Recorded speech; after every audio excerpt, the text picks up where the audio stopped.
So for today's interview, I have Steve Saretsky, and Steve and I met a couple years ago. And Steve's a big time player in the real estate game here in Vancouver, British Columbia, Canada. And Steve's been doing this a long time. He's pretty well known in the community as well. He's always doing media tours, media runs. I see his face on the news every so often. So I'd just like to welcome Steve out to the channel. So Steve, how you doing today? Yeah, good man. Thanks for having me on. Hey, thanks for being Quite here. the intro, yeah. Do you want to give a bit of a rundown for those that don't know who you are, a bit of your backstory and how you got into real estate?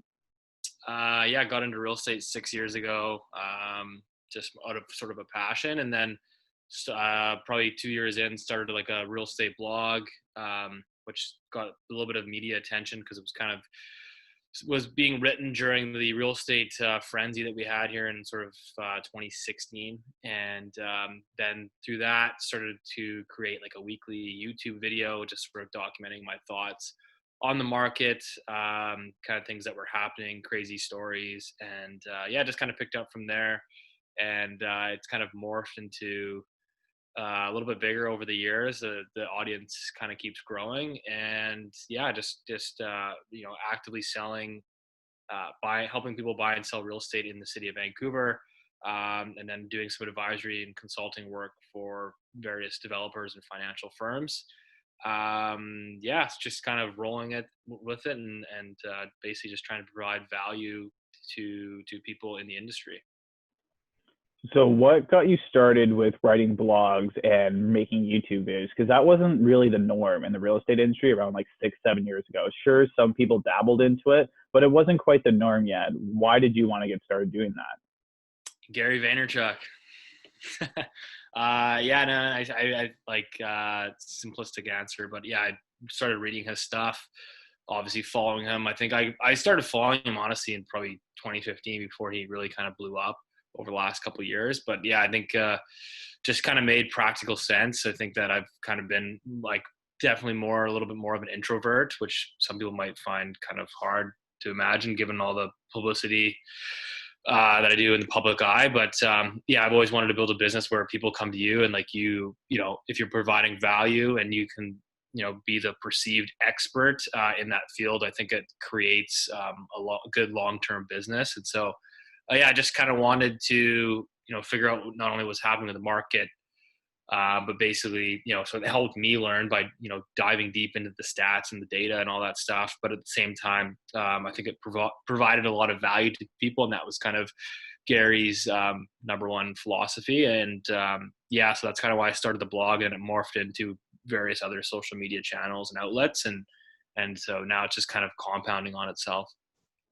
How did you end up finding Gary Vaynerchuk then? Was it just through randomness on YouTube or was it just through Google?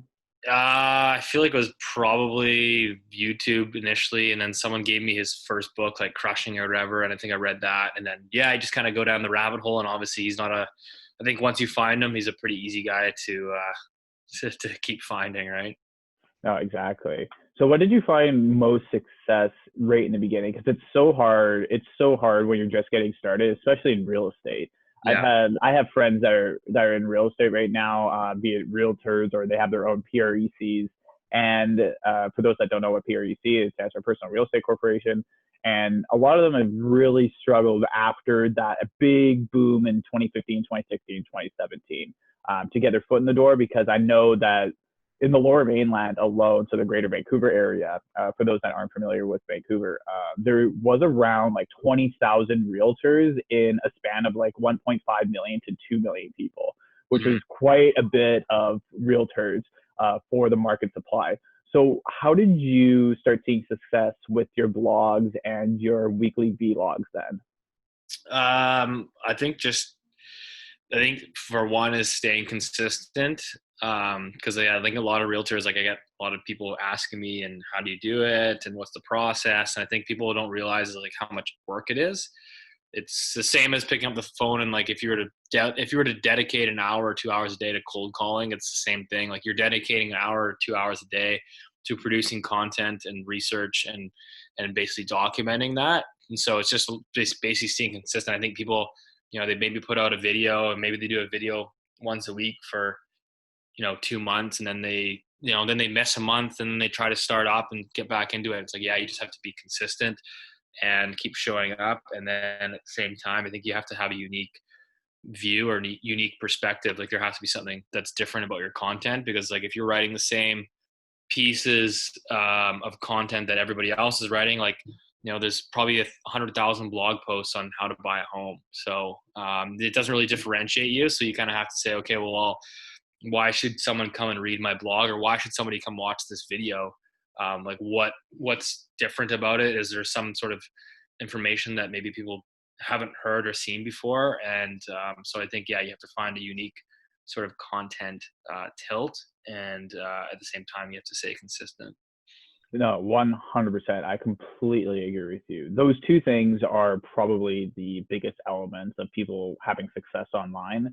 First one being consistency. It's so hard to remain consistent, especially when you're not seeing results right away, because you got to play into either Google's game or you got to play into Facebook's game, where it's an SEO style game where like you need to feed it data in order for you to even have any sort of like almost kind of like real estate space in the online world. Because you need to feed YouTube data, you need to feed Google data in order for you to actually grow your own brand online. And if you miss like a month or so, YouTube can tell if you missed a month, because then they don't think, the algorithm reads that you're not really serious about this. So then it'll just end up kind of like devaluing your video or devaluing your blog, because you're not consistently feeding it data, because it's a machine. It's always hungry for more and more and more and more.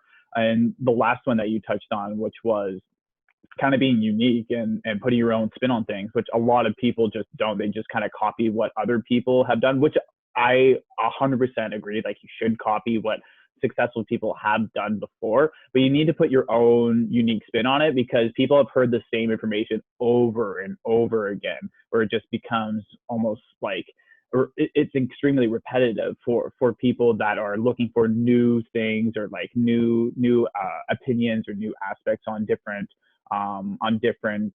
avenues of learning.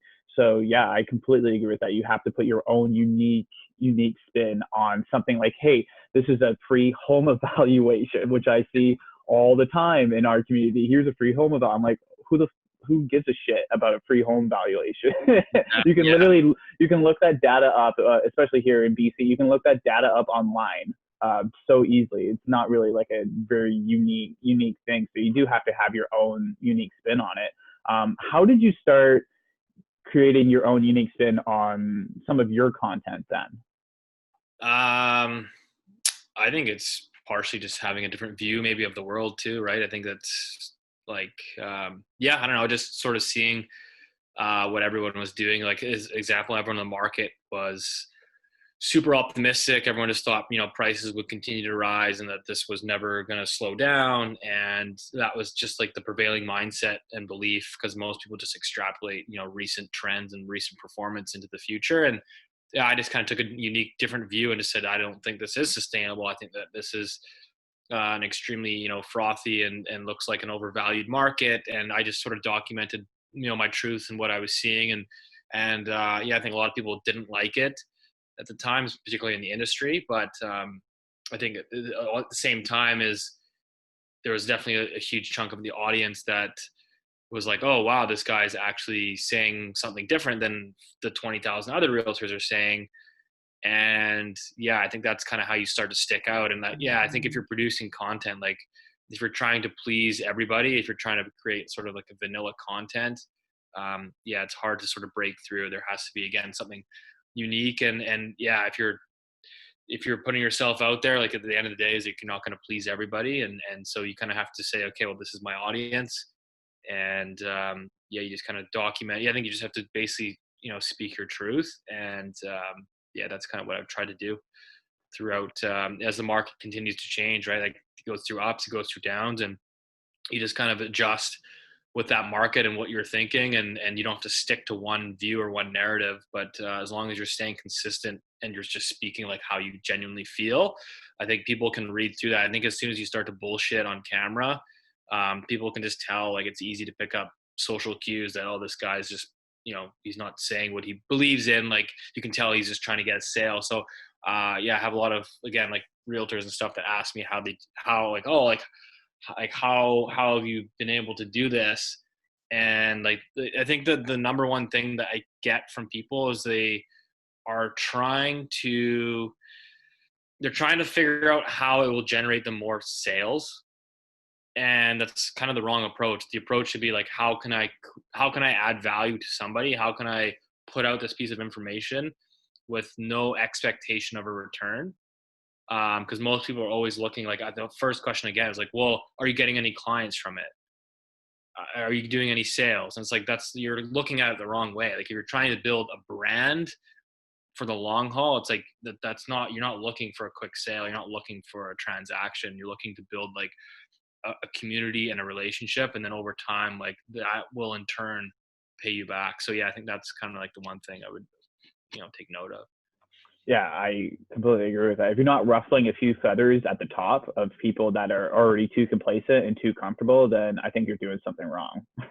Yeah, exactly, man. There's like, yeah, I think that's what you see like in a lot of like successful content is like, it might not jibe with everybody, but there's a reason why like it gets a lot of attention, is because it does stick out and someone's obviously saying, maybe not always the politically correct thing to say, but again, when there's so much content, you gotta find a way to stick out and just sort of speak what you believe is to be true to your core, right? Yeah, exactly. So what was some of the hard things in the beginning then when you were just getting started? What if you could start all over again, right at the beginning, when 6 years ago, when you were just getting started, what were some things that you would do maybe differently, or did you implement a lot of things that created that success 6 years later? I don't know if there's anything I'd necessarily do differently. I think that, yeah, I just think that you have to go through like trial and error. Like, obviously there's things I look back and say, okay, well, maybe I shouldn't have written like generic content to start. But I think it's like, when you write generic content and you realize it doesn't stick, you start to figure out, like, it's like a learning process. You can't really have it all figured out at first. So I think it's just, yeah, just sort of working it through and figuring it out as you go, and over time. And yeah, it's not like, if you put out a YouTube video once a week for the first 6 months, like, you can't expect clients to come right away. It's, especially in real estate, it's a long sales cycle. You can have a lead come and email you and be like, hey, I want to buy a house, and like, they might not close for a year. So it's just a long process, just like drip by drip, you're slowly building it up, and then eventually it just continues to compound on itself. So yeah, I think if you're looking for like a quick ROI through content creation, I just think you're looking at it through the wrong lens. Yeah, agree.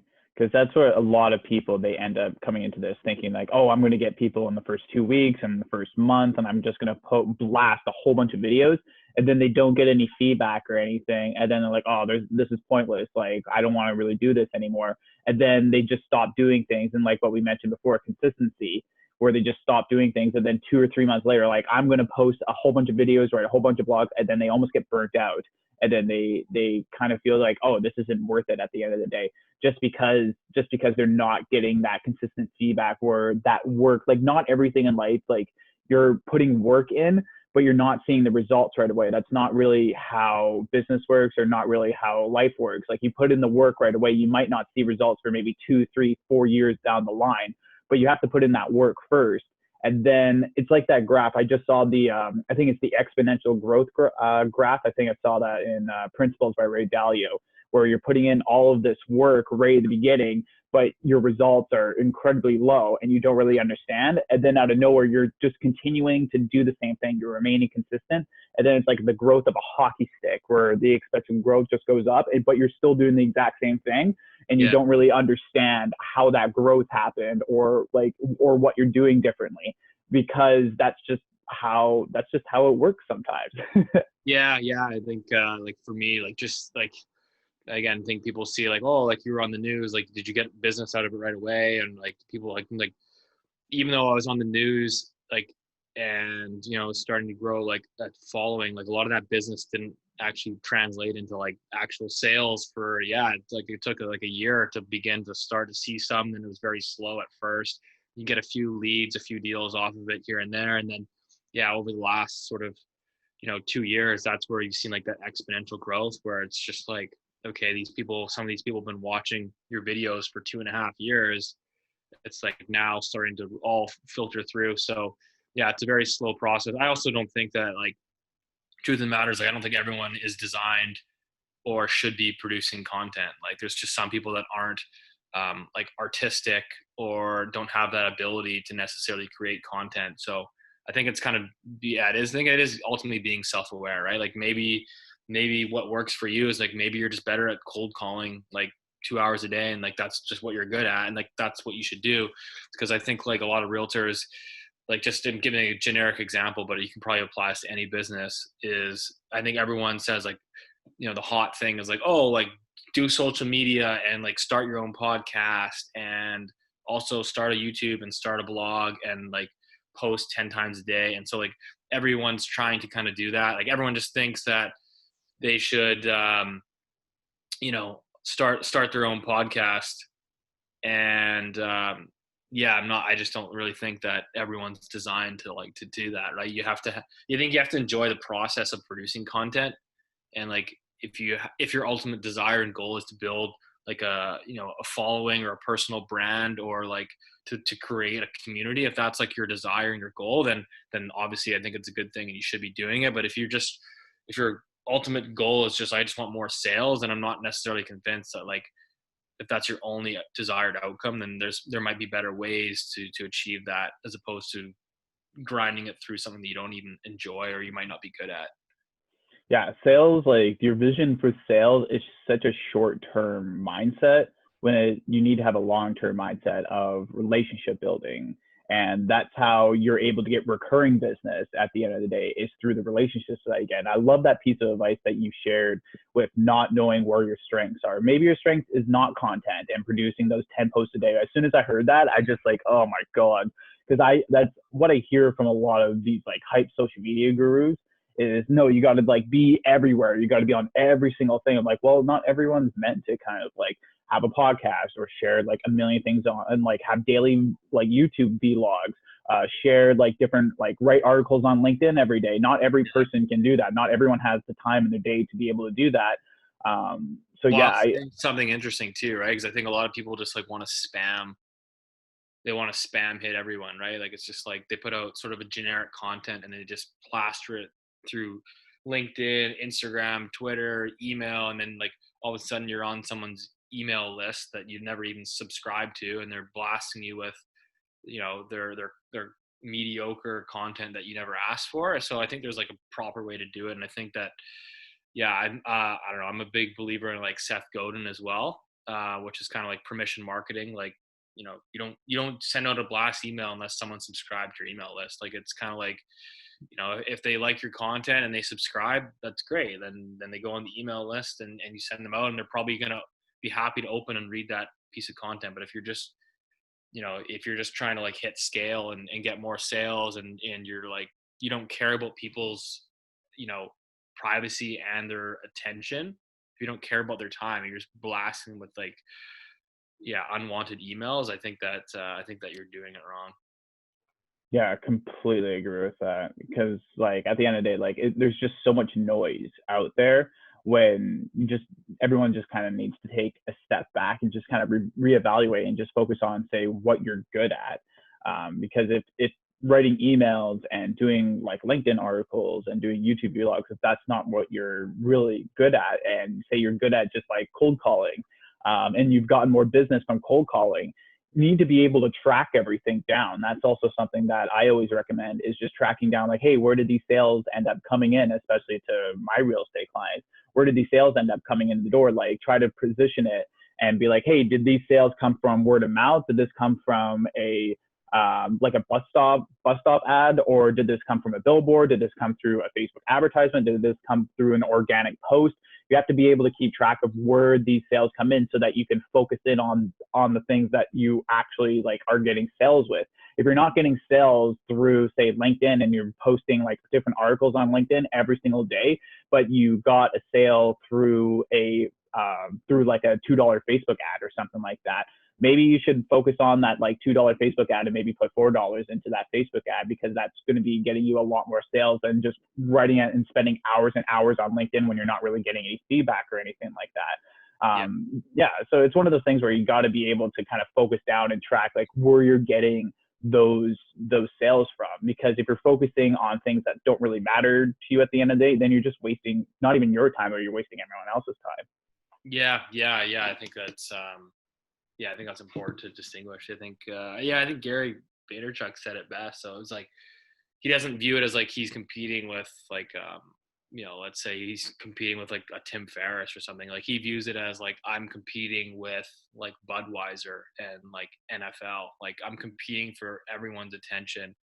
So when like, that's kind of how I look at it, is like there's only so much time in a day.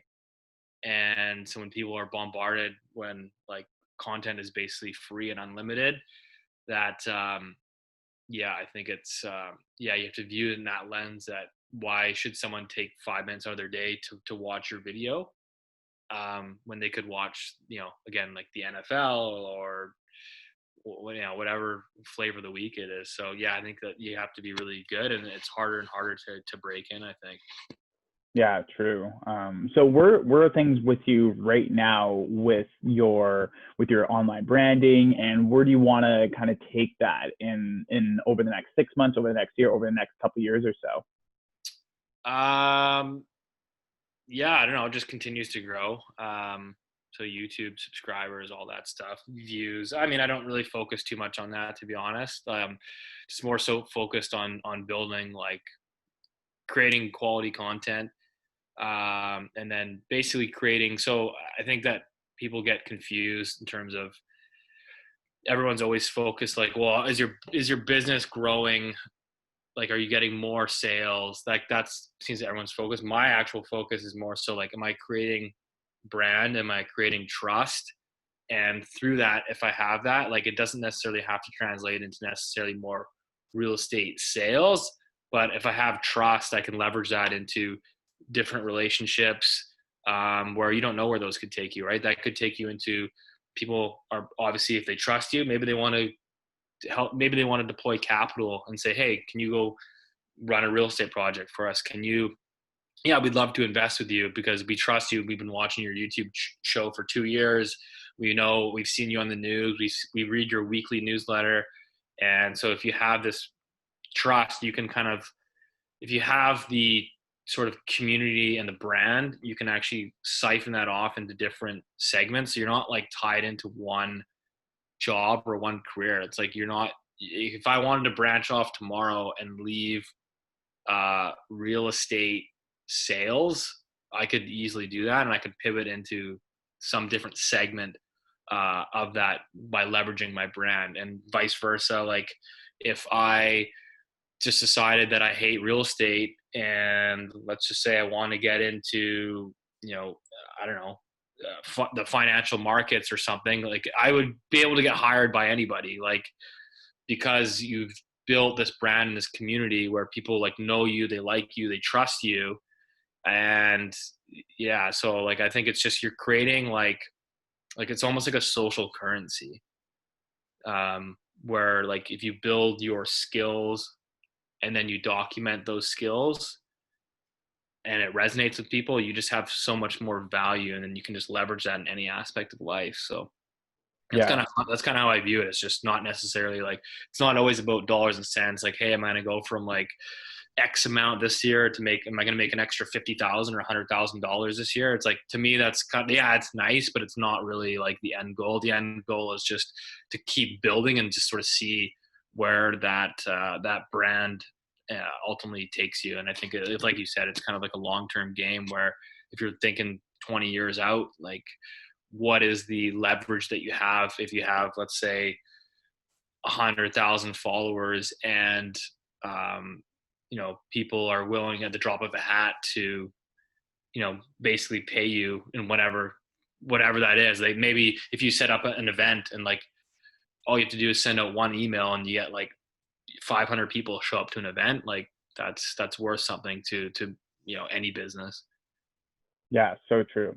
And I just want to touch on something that you mentioned a few minutes back, and that was some of the interviews that you've gone on various media or various news cycles. How did you, for those that are either just getting started or those that are just dabbing into content, how would you recommend those that want to reach out to either different media outlets or those different influencers or personal brands that have a huge audience? How would you reach out to get those connections so that you can build out relationships that way, so that you can you not necessarily use their audience for your own personal benefit, but to kind of grow your own personal network through those means? I'm probably not the best one to answer that, to be honest. I've never reached out to anyone in terms of like the news media. Like the news media has always reached out to me. I'm pretty active on Twitter, which is where a lot of them hang out. So when they're looking for an opinion or a view on like certain market reaction or market news that's come out, like whether that's, hey, home sales fell 30% this month, like we need someone to comment on this. And if I'm already commenting on it, in a public domain like Twitter, they're like, oh, like, hey, let's call this guy. And because again, I've built up that trust because I've been on all these medias already, they like, okay, well, now it's kind of viewed that this guy is the expert and we can rely on him to give us, a factual statement. That's been what I've used it for. But I mean, and then again, just through putting out continuous content, like I have a lot of people that I think are very interesting that I'm kind of surprised maybe follow me. Where I feel like if I was to hypothetically start a podcast tomorrow, I would be probably more than comfortable to reach out to them. And I'm pretty confident that a vast majority of them would probably say, yeah, I'd love to join the show. Because I think I've hopefully over the last couple of years, provided some value to them and they've provided value to me. And it's kind of, you've just created this relationship, right? Like, so there's guys on Twitter that, I think are quite, for example, that we're quite famous in the finance industry. And yeah, we've just, we've just exchanged comments back and forth on Twitter for probably the last 2 years. And so it's like, it was never intended to be like, hey, I'm going to message this guy because I want him to come on my podcast. It's more so like I'm messaging him because I'm interested in his conversation and I have a question to ask him and he has a question to ask me, and you're creating this relationship. And then so over time, now that I have this relationship, and if I do decide to start that podcast or whatever it is, that it just looks like it's not forced. It's just like it's like a warm ask as opposed to like a cold ask just sliding in someone's DM, right? Like, which I'm sure like you see and a lot of other people probably see is like, someone adds you on LinkedIn and then they're instantly in your DMs like asking for a favor, and you're like there's only so much time that I have to give. And so it's like, why should I even respond to this? So I think that it's just kind of just learning like social media. It's kind of just looking at it like, I don't know, you go to a party, look at like social media is just like an online party. Like you don't walk into a random like house party and say, hey, hey, do you want to buy a house for me? Or like, hey, did you know that I sell social media marketing? No, like you'd probably introduce yourself. You'd probably ask them what they do for a living, and you'd probably ask them why they're here, and you'd probably have a couple of beers and get to know the person before you promoted your services, right? Exactly. Yeah, I love that analogy. Pretend that social media is like going out to a party, and then just imagine yourself in that position of the person that you're trying to sell to. You're not going to go up to them and be like, "Hey, did you know that Facebook ads can convert your real estate thing by like 5x over the next like 3 months or so?" You can't really do that because the person has no idea who you are. At the end of the day, like, wait, who are you? How did you know who I am? Like, were you creeping me or something like that? Like, it's just very, very off-putting. And yeah. I love that piece of advice and that analogy of pretending that it is like a party.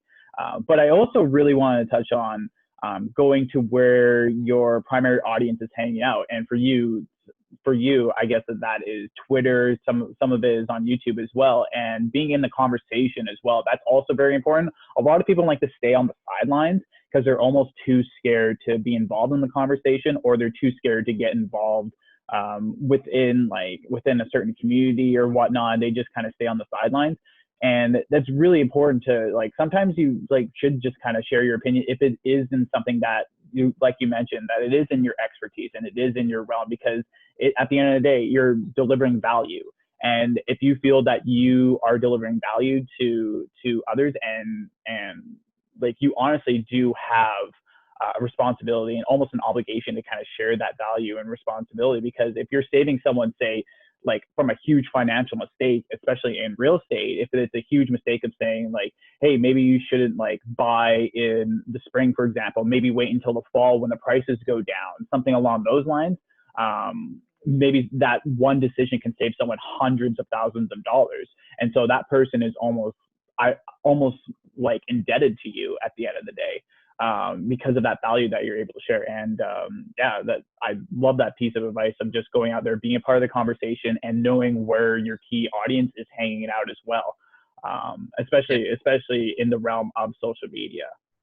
Yeah, it's kind of you're basically just like creating that community. Like, you're almost creating like the dialogue, and then so I almost, again, like, if you want to bring it back to like a house party conversations, like, if you're the guy that's like in the room that's entertaining and is telling like all the interesting and like funny stories, and like all of a sudden like a crowd starts to gather because they want to hear like your story that you're telling, and like people are drawn to that. It's like almost like the same thing, like, say you're going to do on like YouTube. It's like, I'm just creating like the conversation. I'm sort of telling the story, and I'm basically inviting people in to come and comment. And then like you said, it's like, I'm then jumping back in the comments and then like replying to them, because like they're asking a question, or they say, well, I don't agree with you on this, but like, what do you think about this? And so like, it's like you're just sort of engaging in that. You're creating like the life of the party. Like, obviously you're trying to create a little bit of value as well. Like, but at the end of the day, if you can kind of create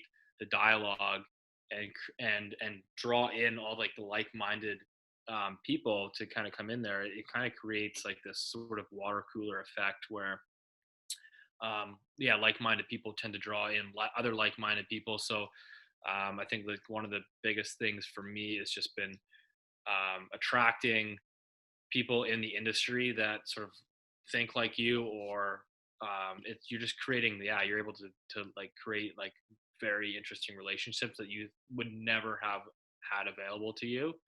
Again, like, there's people that I've connected with where I was like, wow, I just never would have imagined that this person would reach out to me, like, in what world, like, unless I had some personal introduction, there's no way this person ever would have reached out to me. But because I've created a community and value and like a safety net for them to sort of comment or reach out, it's able to come back full circle. Yeah, that's great advice. And just to wrap things up a little bit, I just have a couple more questions. Appreciate your time, Steve. I know you're such a busy guy. You got a whole bunch of stuff on your plate. I ask this of everyone that I interview because I always love hearing their perspective on it. If you could be any sort of animal, be it domestic or wild, what kind of animal would you be and why? Man, that's a tough question. I don't know. A dog maybe. Just to be man's best friend and hang out, and seems like they live a pretty good life. I don't know. That's a tough one though. Nice and loyal. Yeah. I think I tend to be like a pretty loyal, honest sort of companion. So maybe that would be potentially a good analogy. Yeah. That's great. Just to wrap things up for yourself, where can people find you? Where can people reach out to you? Any sort of like social media channels that you're most active on as well? Twitter and YouTube would be the top two. So it's just at Steve Saretsky. I'm on every social media channel, but in terms of like having an engaging dialogue, Twitter at Steve Saretsky, YouTube, you can just type in my name in the search bar and that'll come up. And happy to chat, whether that's on social media or real estate related content. Just try to give back as much as I can, but I'm sure, as you know, it's like at the end of the day, you start to realize is that you only have so much time. And so I do get like a lot of requests, particularly a lot from people in the real estate industry trying to learn like, what's like, teach me your tactic. Hey, can I pick your brain for a second? Yeah, for sure. No, like that, like things like that. Like, hey, can I pick your brain for a second? Oh yeah, Because that's what I get. That's what I get all the time on my DMs on Instagram. It's like, hey, can I pick your brain for a second? I'm like, yeah. I get a lot like people like emailing me like realtors and stuff. And it's like, hey, how like it's they're asking for like that tactic or silver bullet that's gonna like, how did you get your YouTube channel to like, whatever 5,000 weekly views per video? Like how like what did you do? Like what, like they're like looking for like that secret sauce. As if I kind of like hacked the algorithm or something. It's like it's not. It's just like I just literally just showed up every week and I tried to bring value and I spent a lot of time replying to people in the comments and yeah, it was just more so just like an effort to basically show up. It's not like everyone's just looking for like the quick fix, the quick hack. And yeah, I think it's just kind of short-sighted. And yeah, it's kind of like, well, what's in it for me, right? Like, so if exactly. So you're saying if I put a weekly video, like I'll get an extra 20 deals this year? Like that's just you're just looking at it the wrong way, right? Yeah, so true. Awesome, Steve. I'm going to be linking all of your social links inside of the description. So if you want to reach out to Steve, feel free to do so on there. But yeah, Steve, thank you so much for taking the time out of your day to chat today. It was awesome. Yeah, thanks, man. Appreciate it. Thanks for having me on.